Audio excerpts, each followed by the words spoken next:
আজকে সব বান্ধবীরা মিলে দেখো কোথায় গেলাম আর কি কিনতে গেলাম। তো অবশ্যই কিন্তু তোমাদের সাথে আমি শেয়ার করব ভিডিওর শেষের দিকে। অবশ্যই তোমরা দেখবে প্রথম থেকে শেষ পর্যন্ত আমার এই ভিডিওটা। তো কেমন আছো বন্ধুরা? আশা রাখি সবাই ভালো আছো। প্রত্যেক দিনের মতো আজকে একটা নতুন ব্লগ নিয়ে তোমাদের সামনে হাজির হলাম। আশা রাখি ভালো লাগবে, আশা রাখি দেখবে তোমরা, ঠিক আছে? তো এই যে দেখো অনেকদিন পর আজকে সকালে হচ্ছে আমি রুটি বানাচ্ছি, তাই হচ্ছে তোমাদের সাথে কিন্তু একটু শেয়ার করলাম, কারণ প্রায় অনেক দিন হলো আমি হচ্ছে রুটি বানাই না। তো সুন্দর একদম জল ফুটিয়ে নিয়ে কিন্তু আমি কাই করে নিই, না হলে কিন্তু রুটি শক্ত হয়। তো তোমরা কেমন করে ভাজো জানি না, অনেকে কিন্তু আছে যে কাঁচা জলের মানে রুটি খেতে পছন্দ করে। তো সেটা হচ্ছে একটা গমের আটা আছে, তো ওটা কিন্তু কাঁচা জল দিয়ে গুলিয়ে রুটিটা করলে ভালো লাগে খেতে, আর হচ্ছে নরমও হয়, সফট হয়। আর এই যে একটা আটা আছে, এটা যখন যেটা হচ্ছে আমি এখন মানে ভাজা করবো আর কি রুটি, এটা কিন্তু মানে কাঁচা জল দিয়ে একদমই গোলানো যায় না, কারণ হচ্ছে একদম রবারের মতো হয়ে থাকে। আর ভাজলে কিন্তু একদমই মানে ছিঁড়া যায় না, দাঁত দিয়ে ছিঁড়া যায় না, এই কিন্তু একটা অবস্থা। তো যাই হোক, এই জন্য কিন্তু এটাকে হচ্ছে গরম জল ফুটিয়ে নিয়ে এটাকে সিদ্ধ করে নিয়ে কাই করে নিয়ে হচ্ছে এই রুটিটা বানাতে হয়। তো দেখো রুটি এখানে বানাচ্ছে, আর আজকে হচ্ছে সকালে রুটি বানাবো, আর বানাবো হচ্ছে কলিজার তরকারি, অর্থাৎ হচ্ছে আমি মেটে বলি, তো সেই মেটের তরকারি ফোফরা আছে, কলিজা ফোফরার তরকারি রান্না করব, রুটি দিয়ে খাবে। আর হচ্ছে দেখো আর একটা জ্বালা, সেটা হচ্ছে শিবা হচ্ছে একদমই খাইতে চায় না, মানে শিবার খাবার না অনেক বাসকুস করে, ঠিক আছে, ভালো লাগে না একদম। এই ও মাছ খাবে না, সেই মাছ খাবে না, ওই সবজি খাবে না, সেই সবজি খাবে না। আবার দেখো আজকে হচ্ছে কলিজা ভুনা করব, সেটাও খাবে না। তো ওর জন্যে কিন্তু হচ্ছে আমি ডিম ভেজে দেবো, হ্যাঁ। তো দুপুরেও খাবে ডিমটা, আর হচ্ছে এই তো মানে সকালেও খাবে রুটি দিয়ে। তো এই জন্য করে ডিম ভেজে দেবো, দুটো ডিম আমি একসঙ্গে করে ভেজে দেবো। তো দেখো এখানে কলিজাটা সুন্দর একদম কষিয়ে নিচ্ছে। এখন একটু অল্প পরিমাণে জলটা দিয়ে দেবো, কারণ আগে কিন্তু সিদ্ধ হয়ে গেছে, আর আমি তার আগে কলিজাটা হচ্ছে গরম জল দিয়ে ভালো করে সিদ্ধ করে নিয়েছি। একটা কলিজার ভিতরে কেমন যেন একটা মানে ওই যে এই ফেনা ফেনা একটা শ্যাবলা শ্যাবলার মতো একটা ওঠে না, তো ওই গরম জল দিয়ে ভালো করে সিদ্ধ করে নিয়ে ধুয়ে নিলে না ওই জিনিসটা বের হয়ে যায়, তারপরে কিন্তু একটা তৃপ্তি সহকারে রান্না করলে তৃপ্তি সহকারে খাওয়া যায় আর কি। তো যাই হোক, এই যে দেখো এখানে ডিম ভেজে নিচ্ছি শিবার জন্য। তো শিবা হচ্ছে প্রাইভেটে চলে গেছে, তো প্রাইভেট থেকে এসে তারপরে কিন্তু খাবে, তো ওর বাবাও খাবে আর আমি এখন খেয়ে নেব। তো এই যে ডিমটা ভাজা হচ্ছে।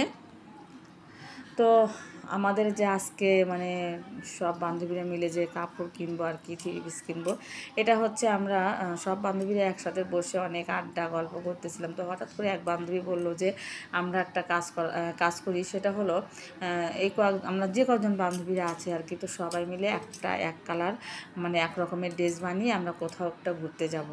তো বান্ধবীর কথা সবাই রাজি হয়ে গেলাম, যে কথা সেই কাজ। তারপরে একটা দিন ধার্য করা হলো, সেই দিনটাই হচ্ছে আজকে।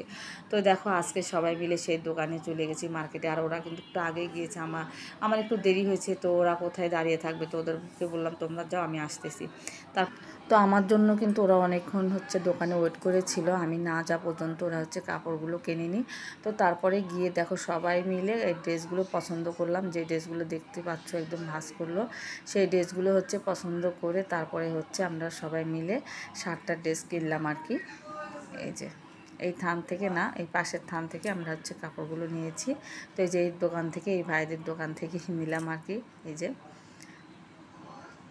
তো ড্রেসগুলো কিন্তু খুবই সুন্দর হয়েছে, কালারগুলো সুন্দর হয়েছে, আর কালারগুলো না আমার খুবই পছন্দ হয়েছে। আর আমি মানে বললাম যে ভাবিদেরও বললাম যে এটাই নিন, আর সব ভাবিরাও এটাই পছন্দ করেছে। আর এই দেখো দোকানদার ভাইয়েরা হাসতেছিল, হাই জানাচ্ছিল। এই যে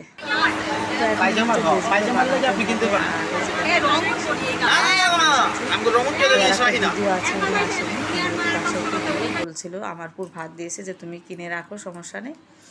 তো এখন কোন দিনে যে বানানো হবে জানি না, হয়তো এটা ঈদের পরে হবে। তো বানানোর পরে কিন্তু আমরা আবার কোন দিন যাব অবশ্যই তোমাদের সাথে কিন্তু শেয়ার করব। তারপরে কিন্তু শুধু এক দোকানে নেই, অনেক দোকানে আমরা গিয়েছি, লেজের দোকানে গিয়েছি, লেজ কিনেছি। আর এখানে দেখতে পাচ্ছি এই যে একটা শাড়ির মতো কাপড় হচ্ছে মাপ দিচ্ছে, এটা কিন্তু আমি নেব। আমি নিয়ে না এটা দিয়ে হচ্ছে আমি শাড়ি বানাবো, আমার খুবই পছন্দ হয়েছে। তো আমি হচ্ছে এটা নিয়ে নিলাম। তো এটা যে দেখো নিয়ে নিয়েছি। আর একটা ভাবি হচ্ছে বোরকার কাপড়ও কিনলো আর কি। আর এই শাড়িটা খুবই চয়েস হয়েছে আমার। তো এই শাড়ির সাথে আবার সুন্দর একটা লেসও কিনে নিলাম। তো যদিও টাকার সংকট ছিল, তার মধ্যে থেকে একটু নিয়ে নিলাম। তো এই যে দেখো এখন সন্ধ্যার সময়, তো একটু মুড়ি আর চা খাচ্ছিলাম। তো মুড়ি মাখিয়ে নিয়েছি, আমি আর আমার ছেলে খাচ্ছিলাম। তো ওকে বললাম যে একটু চা খেতে, তো চা খেলো না। তো যাই হোক মুড়ি খেলো, ও তো মুড়ি প্রচুর পছন্দ করে। তো সুন্দর করে একদম আদা কুচি করে, তারপর হচ্ছে কাঁচা লঙ্কা, কাঁচা পেঁয়াজ দিয়ে, সর্ষের তেল দিয়ে, একটু লবণ দিয়ে মুড়িগুলো মাখিয়ে নিয়েছি। খেতে কিন্তু খুবই ভালো লাগছে। আর এই যে লাল চা করে নিয়েছি, রং চা। তো যাই হোক বন্ধুরা, সারাদিনের ছোট্ট একটা ভিডিও তোমাদের কেমন লাগলো অবশ্যই কমেন্ট করে জানাবে, ঠিক আছে। আর আজকের কেনাকাটা কেমন লাগলো, আর তোমাদের সাথে সেরকমভাবে আমি শেয়ার করতে পারলাম না, আবার অন্য একটা ভিডিও তোমাদের সাথে শেয়ার করব থ্রি পিসগুলো, ঠিক আছে বন্ধুরা। এই পর্যন্ত তোমরা কিন্তু অপেক্ষায় থেকো, ভালো থেকো, সুস্থ থেকো, ঠিক আছে। আর এই যে রাত্রেবেলা দেখো, এই যে তো আমার পাশের বাসার দিদিটা এসেছিল, বললো যে কিরে কী কী কিনলি দেখি। তো শাড়িটা দেখালাম, সেও খুব পছন্দ করেছে শাড়িটা। এই যে আমার কাছে খুবই ভালো লেগেছে। তো হালকা খানা এমনি একটু পরেছিলাম আর কি, জামার উপরে দেখি যে ভালোই লাগছে। এই যে দেখো সব কিছু নিয়ে সেখানে রেখে দিয়েছি। তো আজকে তোমাদের সাথে শেয়ার করলাম না, খুবই টায়ার্ড আর কি। তো ঠিক আছে বন্ধুরা, কালকে তোমাদের সাথে শেয়ার করব। সেই পর্যন্ত তোমরা কিন্তু ভালো থেকো, সুস্থ থেকো। আর ভিডিওটা বড় করছি না, ছোট্ট একটা ভিডিও এখানেই রাখছি। সবাইকে জানাচ্ছি শুভরাত্রি, টাটা।